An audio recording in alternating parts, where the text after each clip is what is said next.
Notable né Congo, professeur de différentes universités, conseiller du chef de l'État et étudiant. L'Union des nationalistes congolais, en sigle UNAC, organisatrice de la cérémonie, poursuit les objectifs ci-après. Pérenniser les combats de Simon Kimbangu, vulgariser ce qu'a été sa lutte, faire voir à la jeunesse congolaise qu'il est important à ces jours d'incarner les combats de Simon Kimbangu pour mettre fin à cette lutte négative nous imposée par les impérialistes. Nous continuerons à organiser des conférences et ateliers s'il le faut sur toute l'étendue de la République, pourquoi pas aller au-delà du pays pour vulgariser, comme je venais de le dire, les combats et la lutte de Simon Kimbangu.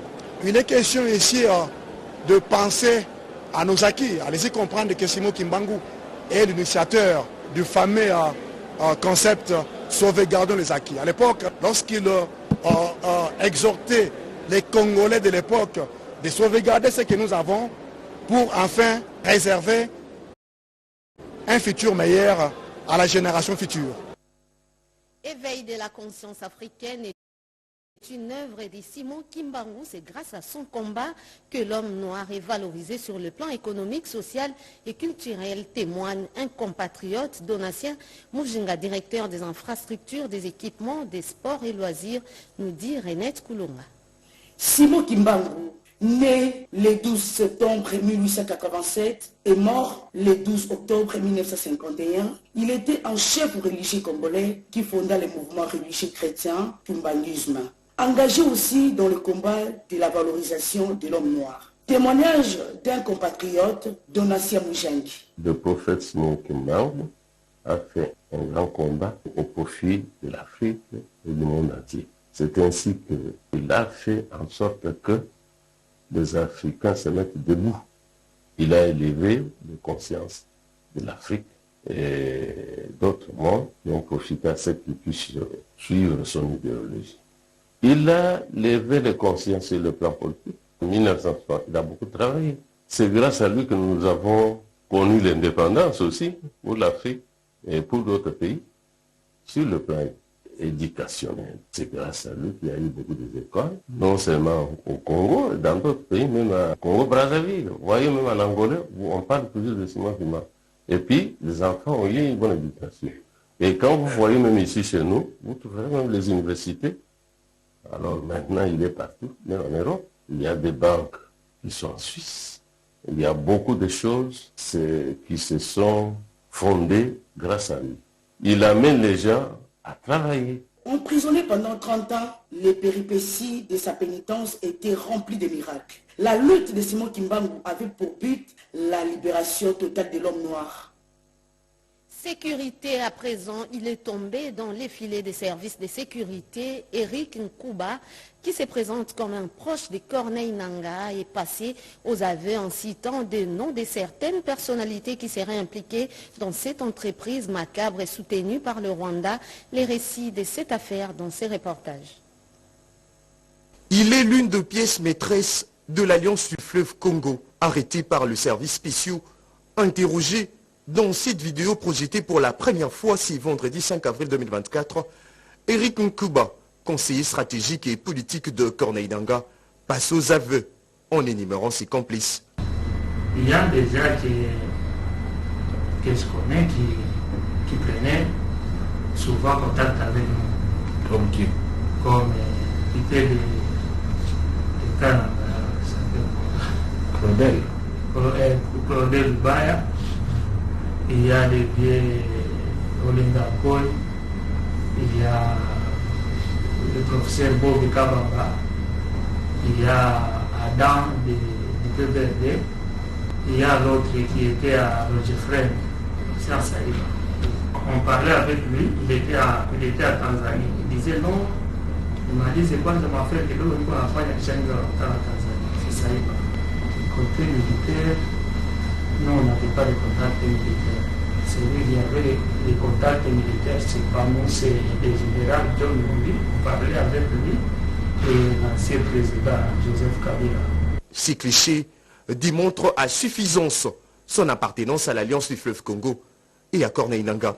Mise à la disposition de l'autorité compétente, son arrestation traduit La volonté de Kinshasa de mettre fin à l'insécurité aussi, mettre hors état de nuire certains Congolais membres de mouvements terroristes qui massacrent et tuent de populations dans l'est de la RDC.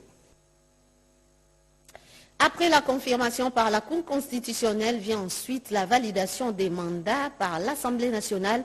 Les élus nationaux des législatives du 20 décembre 2023 ont vu leur mandat valider. Les précisions dans ces commentaires. L'Assemblée nationale déclare valider le pouvoir de mesdames et messieurs dont le nom suivent: Aka Ndambo Imbai Jean-Marie, Lumbungoi Yannick, Mainzala Mapoko. Rien ne les empêche de siéger en qualité de député national de plein droit à la Chambre basse du Parlement. Cela fait suite à l'avis favorable que la Cour constitutionnelle a réservé à leur requête après la publication des résultats provisoires des législatives du 20 décembre 2023. Il désigne 48 députés nationaux qui intègrent la liste des élus nationaux à plus de 400. Revenons sur le chapitre des députés nationaux appelés à opérer leur choix dans le cadre de compatibilité de pouvoir. Le président du bureau provisoire de l'Assemblée nationale, Christophe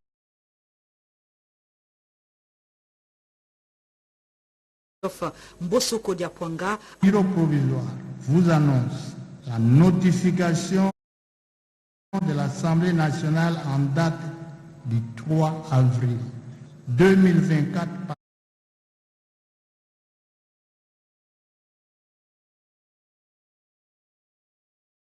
la Cour constitutionnelle de son arrêt R.cons 2192 rendu le 29 mars 2024. Judith Souminoa Toulouka, vous le savez, première femme à la tête du gouvernement en République démocratique du Congo. Et quelles sont les attentes de la population? Les couches sociales se sont exprimées au micro de nos reporters. En connaissant, en voyant le profil de la dame qui a été nommée comme Premier ministre, nous osons croire qu'elle sera à la hauteur de la tâche qui lui a été confiée.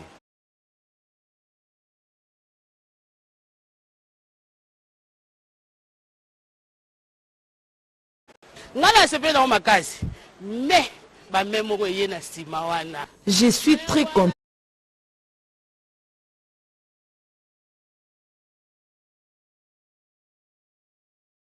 de la nomination de Madame le Premier ministre. Mais il y a un mais. On dit souvent qu'une femme ne construit jamais une nation. Si vous social, politique.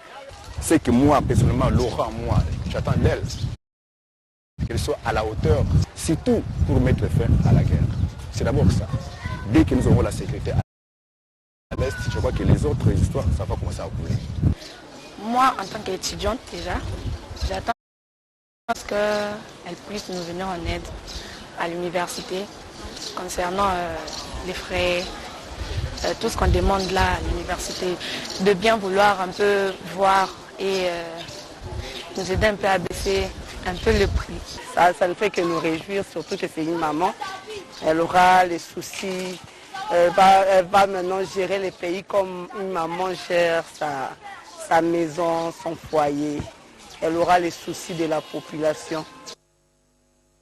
La situation de guerre dans l'Est de la RDC ainsi que le renforcement de la coopération entre la République démocratique du Congo et le Canada, les deux sujets étaient au centre des échanges entre le vice-premier ministre, ministre des Affaires étrangères Christophe Lutundula et la délégation canadienne conduite par le ministre du Développement international canadien Ahmed Hussein. Doris Mozotamboui. Le Canada veut revitaliser ses relations avec la République démocratique du Congo. C'est la raison de la visite du ministre du Développement international du Canada, Ahmed Hussein, qui conduit une forte délégation et séjourne depuis 48 heures à Kinshasa. L'agenda de la délégation prévoit des rencontres avec des autorités locales sur les différents domaines de coopération. Ahmed Hussein et sa délégation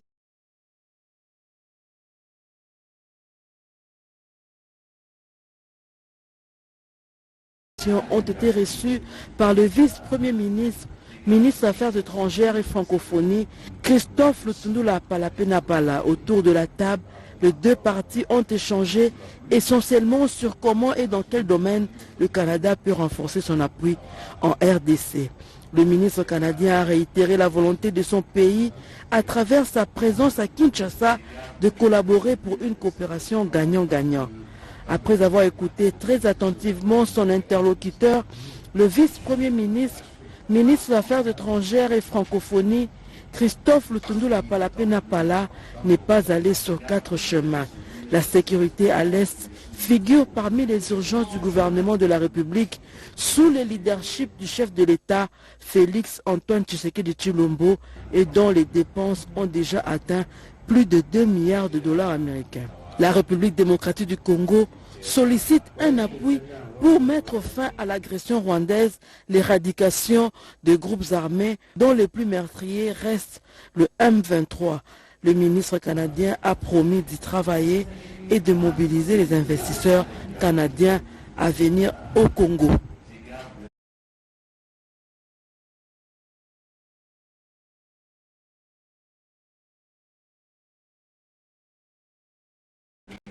Et puis cette question dans ce journal, où en est-on avec le protocole d'accord du 16 septembre 2023 signé entre les banques syndicales de l'administration publique et les gouvernements congolais? Le vice-premier ministre et ministre de la fonction publique Jean-Pierre Liaou a présidé une séance d'évaluation avec l'intersyndicale Nadine Kilocho, Cédric Eninambo et Moke Maluma pour les reportages. Le vice-premier ministre, ministre en charge de la fonction publique, Jean-Pierre Liaou, a tenu une réunion avec l'intersyndicale de l'administration publique INAP le jeudi 4 avril 2024 pour tabler sur l'évaluation de l'exécution des engagements du gouvernement repris dans le protocole d'accord du 16 septembre 2023. À l'occasion de cette réunion, il ressort que plusieurs engagements ont été respectés et certains ont souffert de non-application suite aux impératifs sécuritaires dont le pays fait face. Malgré cela, le patron de l'administration publique, Jean-Pierre Liaou, a démontré la volonté et les efforts du gouvernement congolais de garantir la paix des fonctionnaires dans le délai réglementaire. La volonté du gouvernement est ferme quant à la nécessité de respecter les calendriers de la paix des fonctionnaires. Maintenant, face à certaines contraintes, nous avons le devoir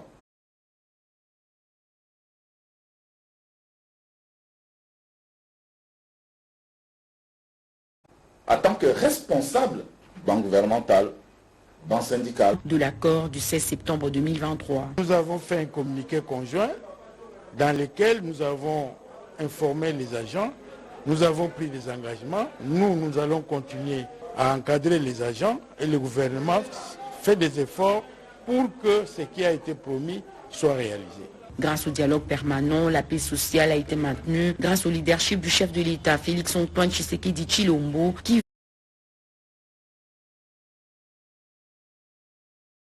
veut une administration publique à la taille de la grandeur de la République démocratique du Congo.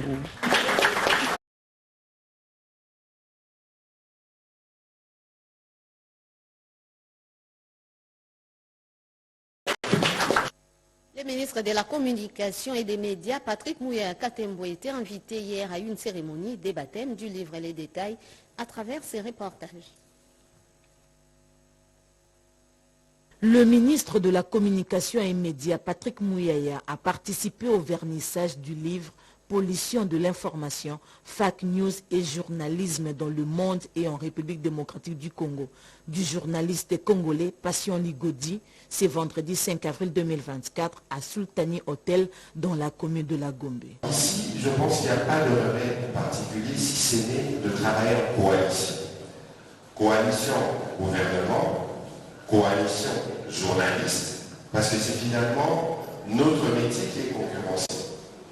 Quand quelqu'un se lève un matin, il prend son téléphone, il tweet, il partage de l'information.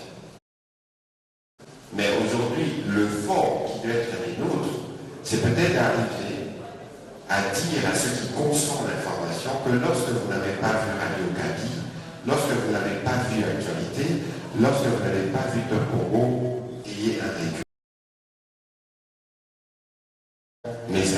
l'information fake news. Par ailleurs, ces livres de Passion Ligodi a été porté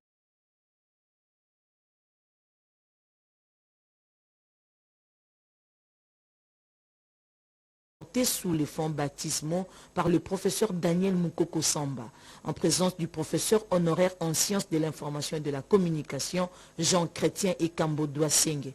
Imprimés par les éditions Mabiki en Belgique, ces livres de 253 pages ne se contentent pas de diagnostiquer le mot de la société de Le ministre de la Recherche scientifique, Gilbert Kabanda, lui, a procédé hier à l'évaluation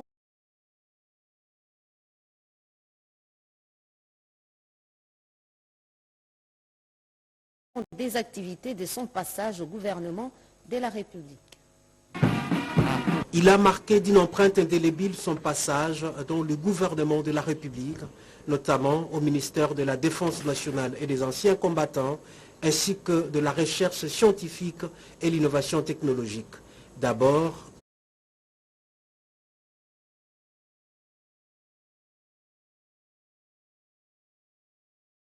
comme un des artisans de la nouvelle politique de défense nationale depuis l'indépendance de la RDC en 1960, avec à la clé la loi de la recherche scientifique comme socle du développement de la République démocratique du Congo, à l'instar des grandes puissances du monde. C'est dans cette optique qu'il faut placer le premier conclave du génie scientifique congolais ayant réuni plus de 150 chercheurs, innovateurs et inventeurs venus de partout en République démocratique du Congo et dans le monde. Excellence, Monsieur le Président de la République, la présence de votre auguste personne confirme son caractère de conclave, c'est-à-dire un moment de consécration de l'intelligentsia scientifique et technologique nationale dans son rôle de successeur légal de l'intelligentsia coloniale. Résultat, 47 inventions et innovations made in Congo de diverses disciplines scientifiques et technologiques, agricoles, économiques, médicales, industrielles et autres ont été mises à la disposition du ministère de l'Industrie, de l'entrepreneuriat, petite et moyenne entreprise, a été créé grâce à la vision managériale de Gilbert Kabanda.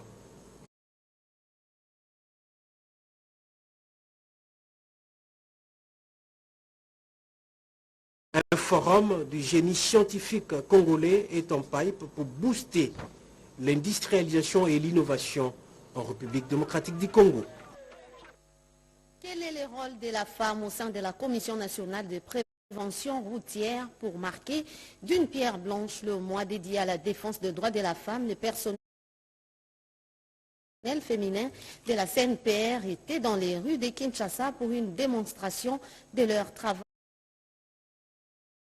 au quotidien. Cédric et Nina étaient dans leur suite. Elles étaient toutes sur le boulevard du 30 juin pour réguler la circulation, avec beaucoup de pédagogie.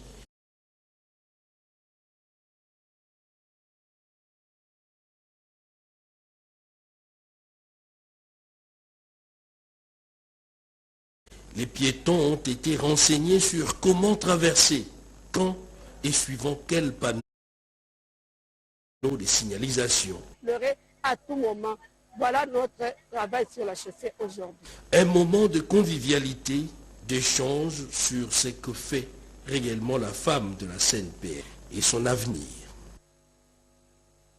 Dans les titres, le projet d'urgence des productions alimentaires va contribuer à améliorer les conditions sociales dans la province du Kasaï. Des semences agricoles ont été remis aux paysans au cours d'une cérémonie organisée en présence du ministre provincial en charge de l'agriculture. C'est un reportage de notre confrère Franklin et Claire Kalombo Abatanda de la RTNC Chikapa. Ces projets s'inscrivent dans le cadre de la Facilité africaine de production alimentaire d'urgence sous l'impulsion du chef de l'État Félix-Antoine Tshisekedi Tshilombo, président de la République, qui prône la politique de la revanche du sol sur le sous-sol. Il favorise en outre la disponibilité de semences de pré-base et de base, entre autres maïs, manioc et le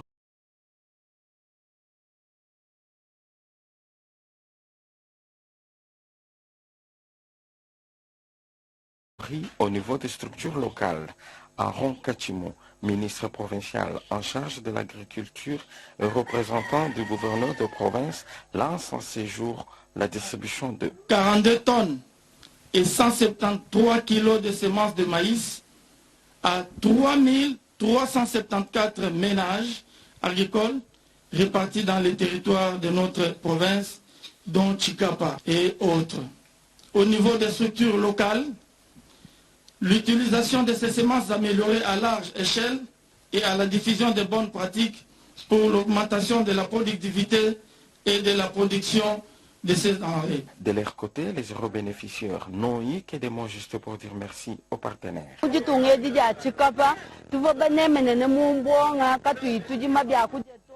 Nous disons merci à notre gouvernement ainsi qu'aux partenaires qui a disponibilisé ces semences que nous venons de bénéficier ces jours.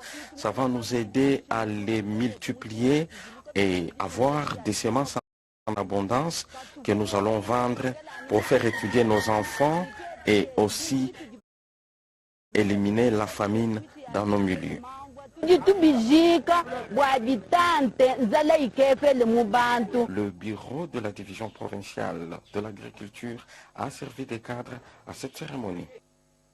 L'administration militaire de l'Ituri vient à la rescousse de la communauté islamiste de cette partie du pays par la dotation des vivres pour soutenir les fidèles musulmans en cette période de Ramadan.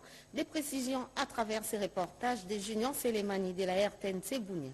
La communauté islamique de l'Ituri entretient de bonnes relations avec l'administration militaire à cette période consacrée au mois de Ramadan. Deux conseils du gouverneur de province, à savoir Claudine Zeni, en charge des questions politiques, et son collègue des infrastructures, Yanoula, ont été dépêchés ce mercredi 3 avril 2024 à la mosquée centrale de Bounia. Question d'apporter l'appui de l'autorité provinciale constituée de vivres tels que 30 sacs de riz, 20 sacs de farine de maïs, de bidons d'huile, de sel, des haricots et bien d'autres, une manière pour le lieutenant général Bouyanka Johnny d'accompagner la dite communauté pour une fin heureuse de ces mois de prière, précise Madame Claudine Zeni.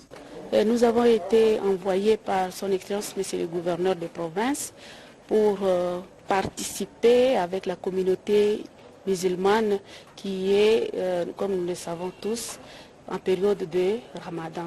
Certainement, nous aurons à commémorer, à célébrer une grande fête de fin de Ramadan.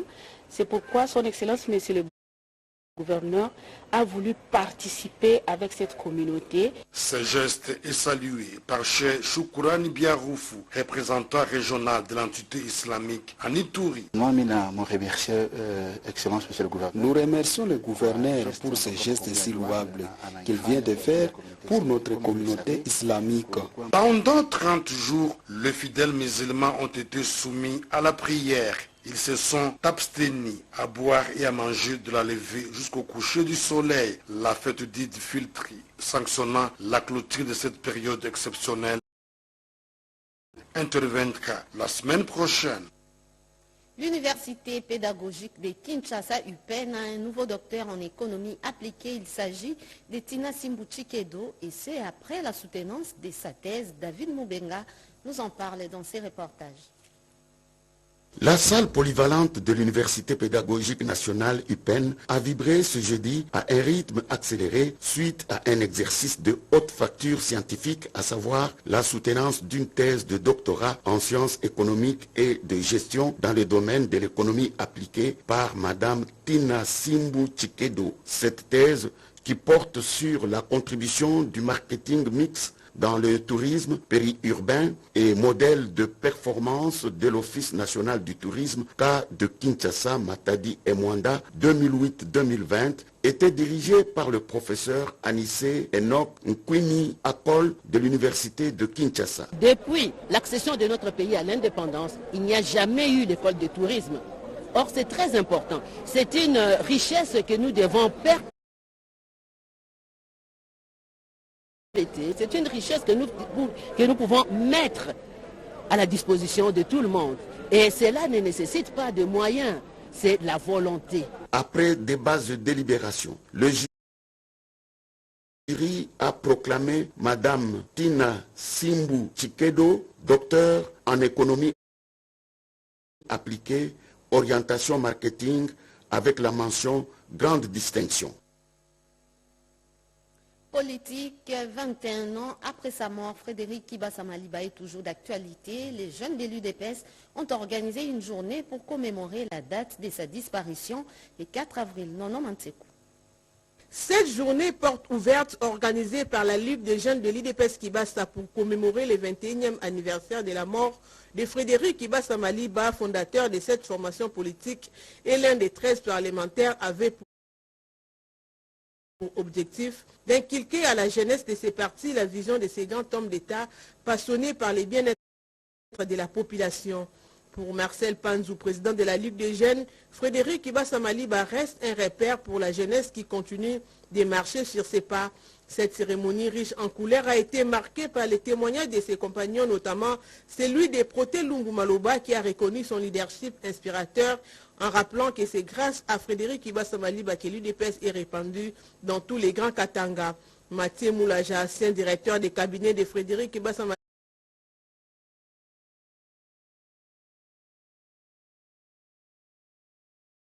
Maliba, alors ministre de la Jeunesse et des Sports, a quant à lui gardé les souvenirs d'un homme humble, affectueux et charismatique. Je suis venu sous les ailes de Frédéric Kibasa Maliba, un homme qui m'a fait travailler, un perfectionniste.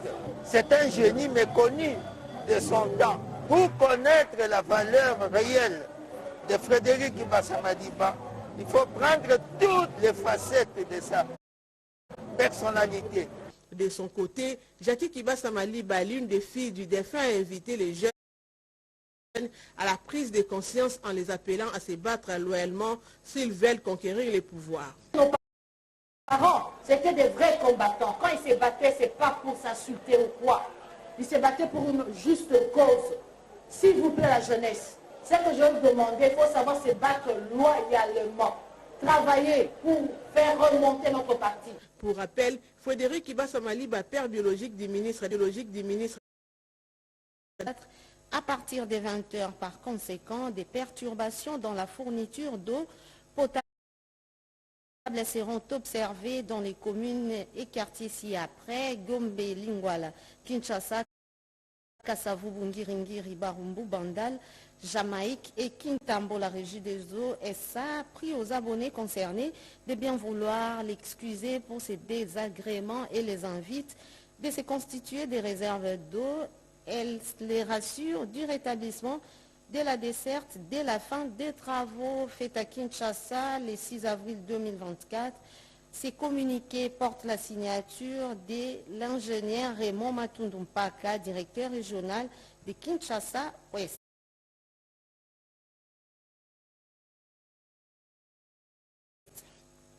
Ainsi s'achève cette édition de la mi-journée de Jacques Gaboua Bamugumina Sedouga, réalisée par Luison Moulongoy et Patrick Bapuila, Rebecca Kikumule Nzengele Basosa, Alain Ngalia, Isaïe Luzembo, Etienne Lula était à la technique. Madame, Messieurs, merci à vous de l'avoir suivi. Moi, je vous retrouve tout à l'heure à 19h pour un autre journal. En attendant, bonne fête à tous les fidèles kimbanguistes du monde, plus précisément ceux de la République démocratique du Congo et de l'Angola. Merci.